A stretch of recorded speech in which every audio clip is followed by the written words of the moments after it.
And the more I thought about it, the more I couldn't stop noticing how many games, and especially horror games, use this type of no danger zones without us even noticing it. And games build pressure on purpose, low health, limited resources, enemies around every corner, and the music that keeps your nerves tight and your knees shivering, and they just stretch you enough to make you uncomfortable and to keep you on edge.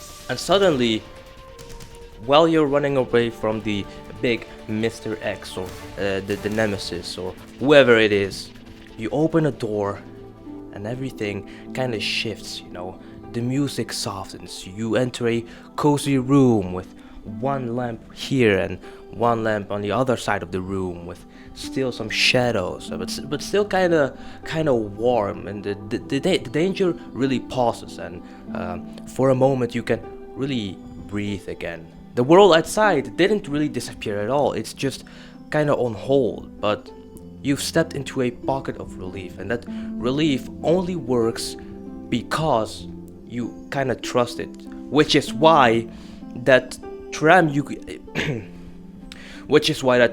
use through the whole game which is why that tram in Dead Space still lives rent-free in my head. You step inside thinking finally a moment of peace, but and spaces like that are supposed to be safe transitions. They literally exist to hide and replace loading screens. And the doors close and you relax for a little bit and you think, oh yeah, very nice, and then boom, the tram suddenly stops because of a malfunction, and doors go half the way open, and you hear those necromorph sounds coming closer and closer, and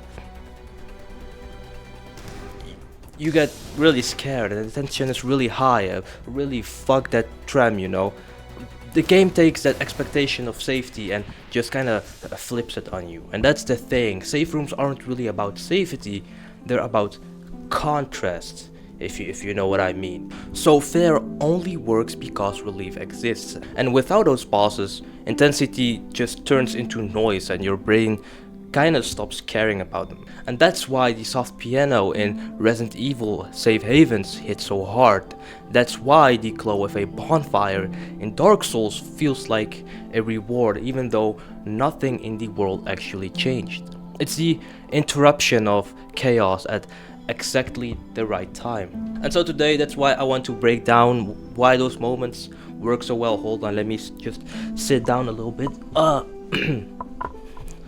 How different games design them, and what happens when developers decide to take that safety away from you in the most unexpected ways. And because those quiet little spaces aren't just save points, but they're kind of the thing that makes the fear work in those video games in the first place.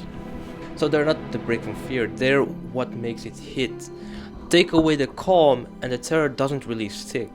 So if you want to understand why you feel that shift, we gotta talk about your brain for a bit. Okay, hold on, that one was kind of hard. Let me run it back one more time. Hold on. No safety, no relief, no fear. That quiet little room is why the danger feels near. So if we really wanna get why it hits so clear, we gotta break down what your brain is doing up right here. I'm gonna be honest, it took me like 30 minutes to, fix this section together. Anyway, let's continue, because this is exactly the moment where, human psychology comes right in. And game designers really understand human psychology better than we sometimes realize. And safe rooms are a very, very brilliant example. They know that if a game, especially horror games, is 100% tension all the time, two things may happen. The first scenario is we get desensitized to danger. And the second one is we get exhausted and might just quit. And even the makers of Resident Evil have said that they deliberately added safe rooms as places to take a breather, because nothing but non-stop tension would be exhausting. And so safe rooms give you permission to relax for a moment, which actually makes the next scare more potent. And if you're really a psycho, just go play Outlast the Outlast series. I tried Outlast Trials and I just couldn't. Maybe I'm gonna try 1 and 2, but really, there's something wrong with the people who made this kind of game. This is way too. It's too much. It's too much. But besides the Outlast yap, it's the classic tension and the release trick. One of the Resident Evil composers explained horror music as a balance of peaks and valleys. You can't have all crescendo all the time, or it just gets really tiring. And in other words, the terror only stays terrifying because you get those little breaks to recover. So they kind of exhaust you for a bit, and then you get a really immense feeling of relief and hope when you find one safe room. Also, another thing which is kind of annoying is that you can only save in those safe rooms. So if you at least a few times I used to play like Resident Evil 2, but I was way too far from one safe room, and I didn't save, so I lost my all my progress because I had to go, and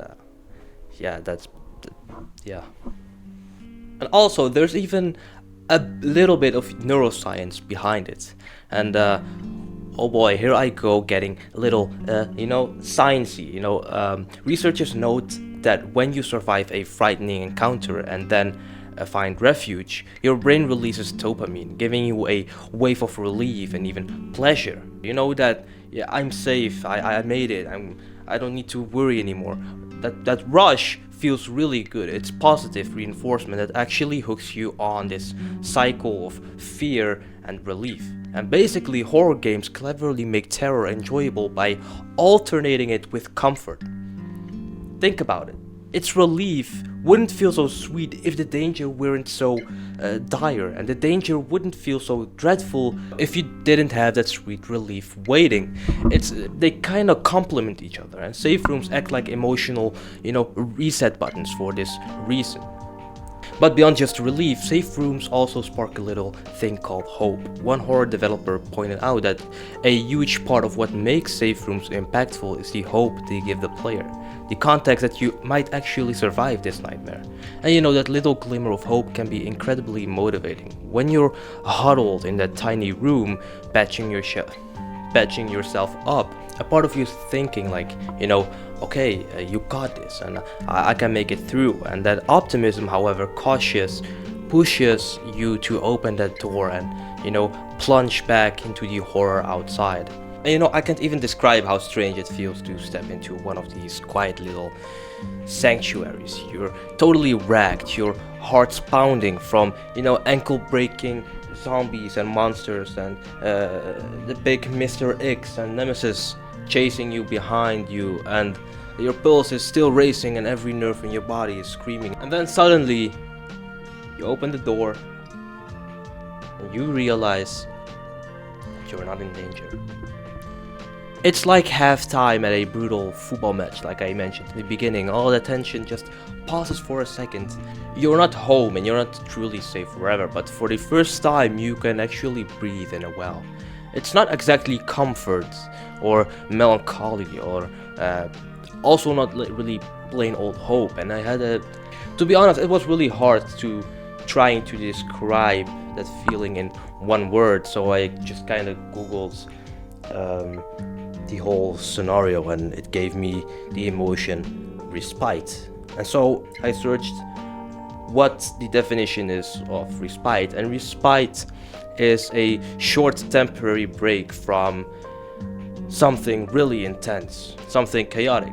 I mean, the monsters are still out there waiting, but right now you've earned this moment of calm, and the game gives you a little crumble of mercy you can nibble on, and you can save your progress and take a breather. And you might feel a little melancholic knowing that you will leave soon, or a tiny spark of optimism because you patched yourself up, but neither fully captures it really. And respite is kind of its own thing, that sweet fragile pause when you realize just for a second that you can survive the situation you're in.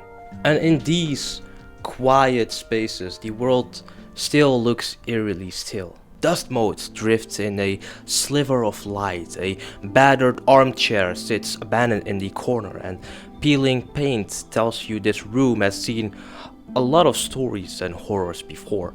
It's not cozy in a normal sense. It's not a roaring fireplace or a plush sofa, just the bare bones of the same wrecked world around you.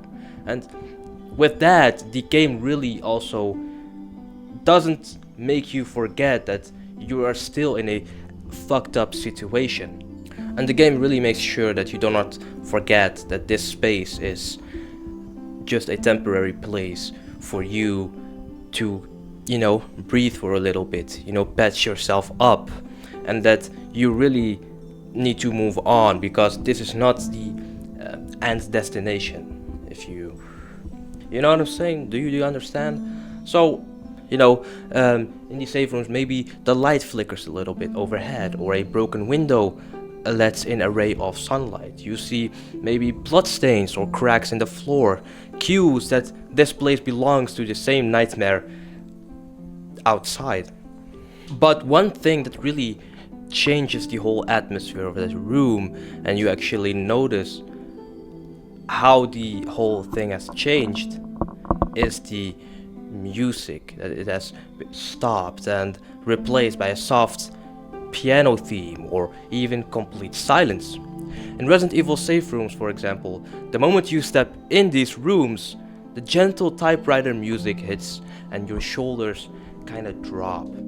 Or in Dark Souls, a bonfire's warm glow and crackle gives you permission to relax, even if the world outside is just as dangerous. And these design choices, like the warm lighting, the soothing sounds, the way the camera steadies, all signal to your brain that it's okay to drop your guard for now.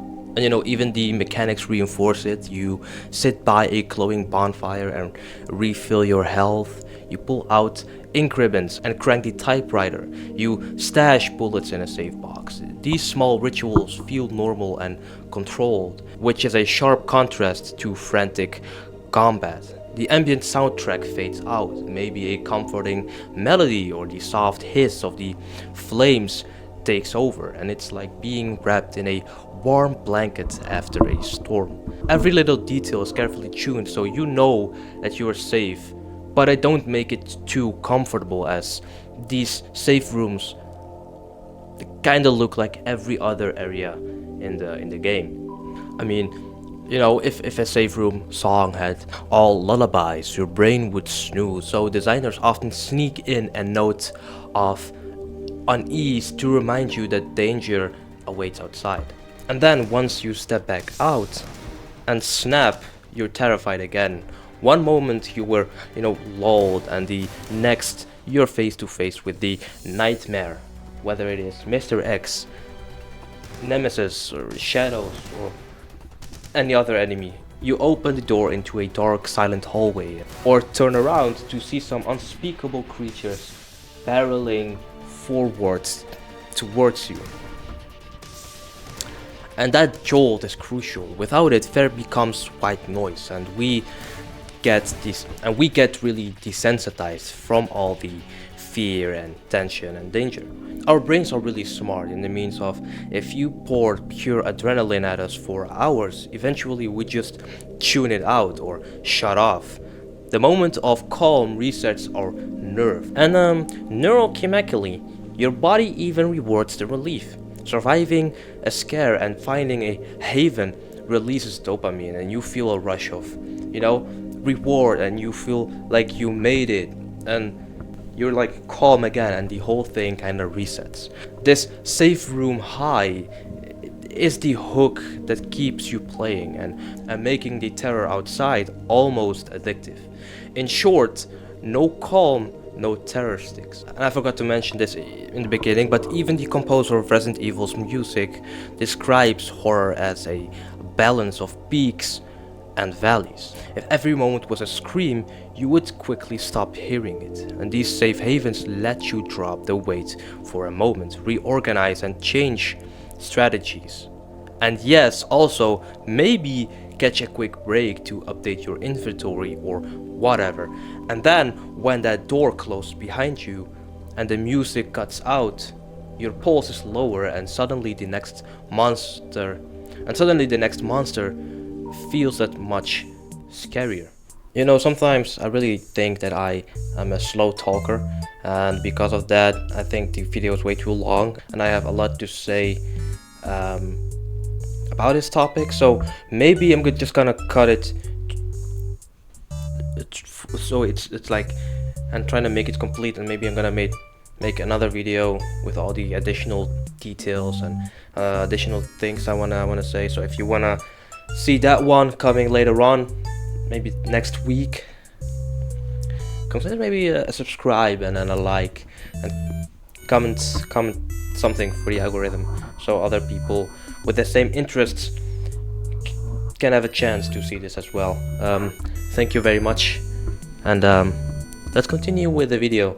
You know, after doing some research and, you know, playing some games to see what make these safe spaces matter in those games, I came to the conclusions that there are the three core reasons these safe spaces matter in these games. And the first one is they relieve tension. They're little pressure valves, and like, for example, you've just survived the worst, so you get permission to relax and breathe. This makes each scare a roller coaster. So you got tension, and then you release it, and then after it you get tension again, rather than a flat line of anxiety. The second thing is they offer hope. A safe room is proof you can survive this, and it lets you think, like, okay, I'm not completely helpless here. Gloomwood developer Dylan Rogers put it really well, that safe rooms represent hope and the context that you may actually survive this nightmare. That small bit of optimism is really powerful, and you know, sitting by a bonfire or treating wounds in Raccoon City or just hearing peaceful music gives you a boost. And the third and last one is that safety can be subverted. Sometimes the game tricks you by turning that respite inside out. Dead Space, for example, which I mentioned earlier in the video, for example. You know, you have the tram and you think that you've escaped to safety, but then you know, monsters come closer and the doors go halfway open, but they do not enter. Silent Hill 4, for example, even locks you in your own apartment. First a haven, then suddenly a nightmare. Subverting a safe room shatters your trust, making every future safe space a little bit uncertain and keeping you on edge even when you think that you're fully secure. Whoa. Ooh. And this pattern, you know, that danger makes calm more valuable. Calm makes danger more shocking. Wouldn't work if danger was always on. Constant fear just becomes wallpaper, and if monsters filled every corridor with no breathers, players would tune out or give up. So we have these breathing spaces, both to ease up and to keep the horror fresh. For example, in many horror games, your only safety comes by, you know, squeezing into wardrobes or under beds. And those moments hidden in a closet when all you hear is heavy footsteps outside perfectly illustrates how even a tiny safe pocket can feel amazing, but still keeps you a little bit on edge, because in some games, you know, the monsters have the ability to actually open up those wardrobes, or they can, like, you know, see who's under the bed. They're actively trying to hunt you down, but I mean, in every second you still have like time to breathe and time to, you know, adjust maybe your strategy or whatever. And you know, Resident Evil 2, 3 and all those Resident Evil games, like also 7 and 8, the big mechanical stalkers thunder through the halls relentlessly. But you know that the instant you slam a door to a safe room, you know, they'll stop outside and kinda wait for you, or maybe not. And that's the thing, you never know what's directly outside, and they don't break really through. And you know, of course, it's game logic, but it means that our little refuge works, and the player understands that safe room is no attack, and that trust itself is a part of the relief. But you know, notice how fragile it all is. I mean, take Silent Hill 4's apartment, you know, room 302. That was your home base, literally your bedroom, and at first it's your sanctuary. But as the game goes on, it warps into a horror show with hauntings and possessed furniture. And there's Outlast, of course, and the game's whole point is kind of pushing you so hard that you don't get to feel secure. It's really an extreme example of taking away respite to maximize dread, and kind of desensitized you from all the unimaginable things you get to see in those games. It's really well, but if you think about it, all those emotions kind of make sense. When the scene cuts to silence in a safe room, your body is scrambling to relax, your shoulders drop, and you maybe even, you know, have a little smell. Yet a tiny voice in the back of your head warns that it's not for long, and that mix, the comfort of being safe and the knowledge that it won't last forever, is what makes these spots so powerful. And they're the calm breaths between the blood-curdling screams, and they make the next plunge into horror feel intense all over again. And fear only works because relief exists. And take away the calm pauses, and you take away a lot of the terror in the whole playthrough. So next time your character pushes the furniture around to save at a typewriter, or curls up by a bonfire, you really feel that moment. And it's not just a break in the game, but it's the tiny heartbeat that makes the horror pulse. And these rooms, closets, or flickering lit chambers gives you exactly what you need to face the nightmare again. A moment's respite, a glimmer of hope, and sometimes the scary reminder that even safety can always be really trusted. And they're just save points, but they're also what keeps your fear alive and sharp. And embrace that calm, really, because it's what makes the next scream truly terrifying. And I think I'm gonna wrap it up for now. I had in mind to, you know, go on with the next sections of the script of the video, but I don't think it's gonna be way too long, so I'm gonna wrap it up.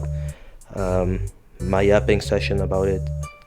If you really enjoyed the video, you can help me with subscribing and getting the 200 subscribers, which really would make me really happy.